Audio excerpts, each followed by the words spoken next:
A minute to midnight, got your number flashing on. Remember how you made me cry, like I wasn't enough. But I dried all those tears away. I found a light of you. Apologies too little, too late. 'Cause I'm so over you. Yeah, I'm so over you. I don't wanna know. You wanna try. I don't wanna know. That your heart ain't satisfied. I don't wanna know. Oh no, you made your bed, now you can lie. How long have you been making music for? It's crazy to say, but I've probably been making music now for 10 years total. What made you start making music? I was growing up, everyone's dads listened to like classic rock or whatever dads listen to, and my dad was listening to trance music and Tiesto and Armin van Buuren, so my dad's really the one that got me into the music. What are your biggest music inspirations? I don't know. I would say my biggest music inspirations are probably I just love to create. I obviously have top artists, and I'm a huge fan of Martin Garrix, Tiesto, Mesto, and they kind of give me a path that I would love to go down, but I kind of get inspired by a lot. I feel like back in high school, that's when I was the most inspired. That's when I started to take music seriously. And just driving or watching music videos is like a huge inspiration for me, kind of seeing people from, as small as they could get to the biggest crowds in the world. That's like a huge inspiration for me. What do you think is your biggest challenge or obstacle as a musician, and why? I would say my biggest challenge before I was like an adult, like when I started making music, was actually learning how to make music. My first probably 1,000 songs, I didn't know how to make a drop, which is a big deal in EDM. I can make the coolest chord progressions and super dope melodies and a really awesome build-up, but the drop would be complete shit, and it took me years to be able to make a drop. And I feel like I'm still learning how to perfect it, but I feel like producing and actually learning the ins and outs of the program and different plugins, and it was like, back then it was the biggest obstacle. Now it's time. Time is the biggest obstacle, and energy to come home and actually open my laptop and put on the headphones and go for it. Is there something you do outside of music that contributes to your musicality, like a hobby or an activity? I feel like just kind of vibing, just doing anything kind of contributes to making music. I feel like I usually get the biggest pumps of inspiration when I'm kind of just alone in my bedroom or my living room, and just kind of, when things are dark, it's late, it's quiet outside, that's kind of when I get my biggest boost that I'm gonna make music. Okay, that's interesting. Do you ever get like creative block? All the time. I feel like 90% of the time I open the laptop and I want to make something and I'm like ready to go, and nothing comes out. It's just, it kind of feels forced and then it sounds like shit. But I don't know. I feel like getting through that and working past that is kind of the biggest obstacle in making music. But once you get through the other side, once it starts flowing, that's like the best song. Yeah. Do you have anything specific that helps you with creative block? No. Okay. I don't know. I feel like with writer's block, creative block, whatever you want to call it, it's just kind of, there's nothing that you can do to kind of get past it except to just kind of fight your way through it. Start making music, start doing something creative, and see if it fixes itself, or maybe just take a break for a day or a week or a month and then come back to that project file or start a new one and get through it. Do you have a specific audience you make your music for? Yeah, the audience I make my music for is me. I don't know, growing up, I just always loved EDM. 90% of my friends, if not all of them, they're really into, rap music and trap or whatever, and I just never got into it. EDM was kind of always my path, so I've always made the music that I like to hear and just hope it resonates with someone. What do you want your listeners to take away from your music? I want my listeners to take away the same thing I take away, which is that the music's fucking dope.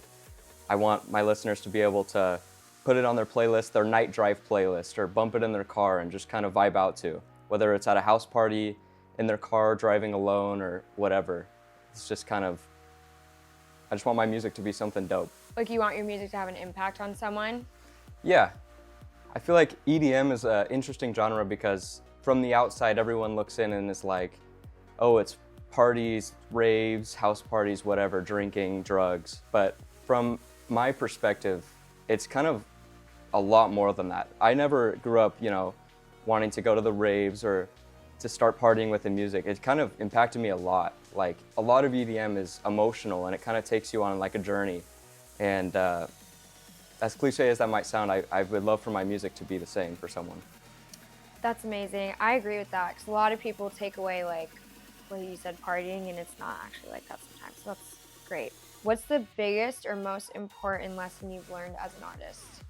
Stay consistent. The biggest thing I've ever learned is to stay consistent. I feel like making music has taught me that a lot because, posting to Spotify, posting to socials, it's all kind of a game. No artist nowadays is or can be just an artist. You can't just make music. You can't just sit in your room and post. You have to almost be an influencer and pick your niche. My niche just happens to be music, and I love it and I love making music, so it kind of makes the rest of it worth it, but I feel like it's kind of just taught me how to play the game. Let's talk about your most popular song that hit the BBC radio. Don't Want to Know, right? That's correct, yeah. Don't wanna know. You wanna try. Don't wanna know. That your heart ain't satisfied. Don't wanna know. Oh no, you made your bed, now you can. Don't Want to Know is really fun because I kind of sat down and I just wanted to make something. Most of my music is electro house. I know a lot of people don't know the differences between house music, but a lot of it's like electro house, bass house, and this one is like house, like club house. So I don't know, I kind of just wanted to make something more deep, more fun, and it kind of just flowed. I feel like all my songs, when I drop them, any song on my Spotify just kind of flowed out. Nothing took more than a week to make. So that song was really interesting because I made the instrumental in probably an hour. And then since I've collaborated with the singer before, I kind of hit her up and I was like, hey, I have this really dope song. I would love for you to sing on it. Let's see what can happen. And within a week, she got back with the full stack of vocals.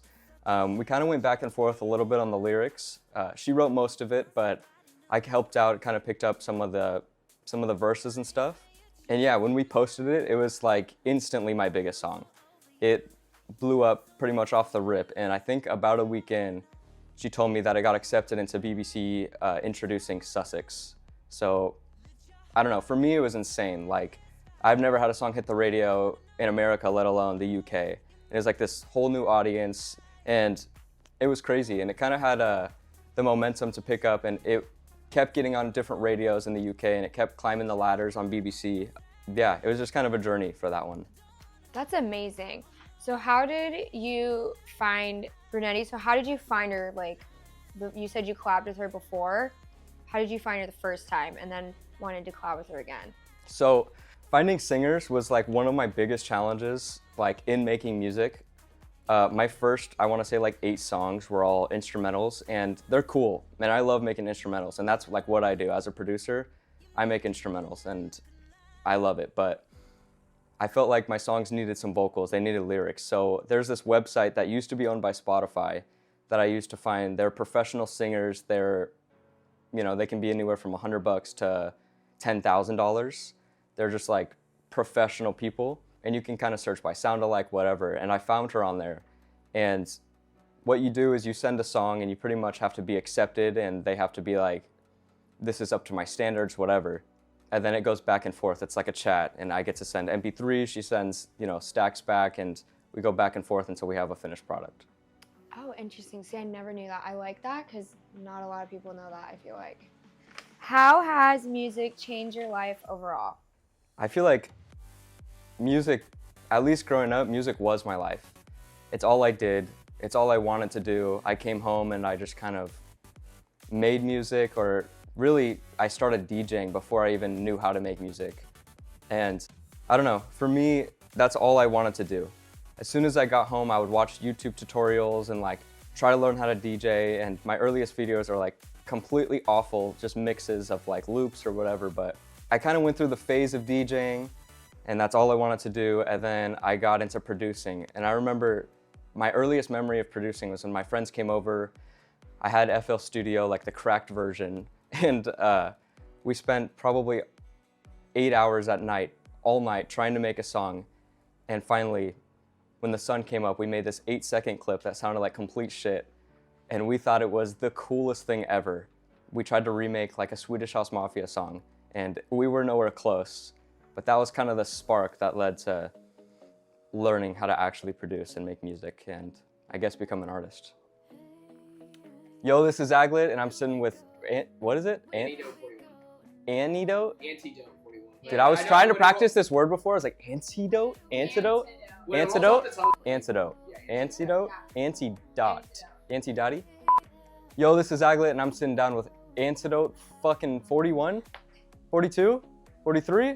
This is Aglet, and I'm sitting down with Antidote 41. I'm hard to love and hard to trust.